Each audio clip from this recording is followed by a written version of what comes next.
Talking about the Virat Kohli drive, he has two different drives really, depending on the seamer and the spinner.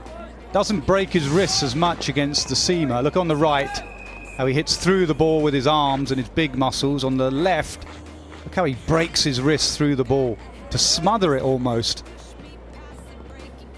So depending on the pace of the bowler.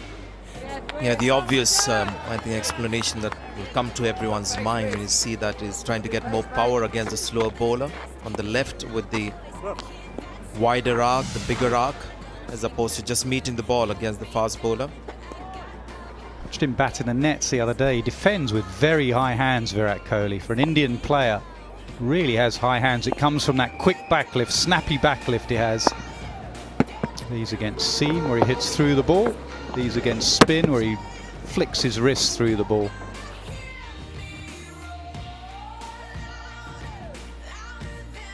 Nigel, you've had a look at a couple of things he's changed, actually. Yeah, I mean, it's masterclass today, but it's fascinating watching these players year on year and how they develop and what perhaps they change with their method and their technique. My able assistant will press.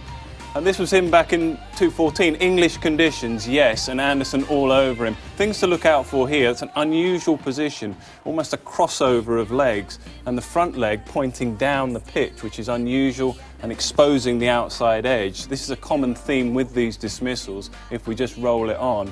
Okay, English conditions, but you can just see even there, it didn't get across to meet the ball, so very exposed outside the off stump with all these dismissals.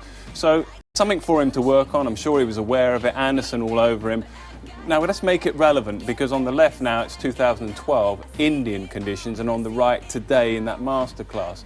And the things to look out for really, I think on the right today you can see he's just moved himself across the crease. So you can see he's setting up there pretty much on middle stump, the end of his back toe, and here in 2012 he's pretty much on leg stump. So a conscious decision to push across to cover the line of, say, fourth or fifth stump. If we just roll it on, Rob, things to look out for again. On the right today, covering that line of off stump, and he goes through. On the left here, 2012, you can see middle stump, you can see off stump, and he's not quite got across, and that front leg, that front foot is still pointing down the pitch. Tentative on the left, fully committed on the right. Rob moves it on. Much better position, isn't it? Today, that fifth stump line, slightly different length, yes, but the line is very, very similar and a very different position today than to 2012. So he's had a lot of success today. He's obviously looked at one or two areas of the game that he needs to address, particularly with James Anderson, who was, had the better of him a few years ago.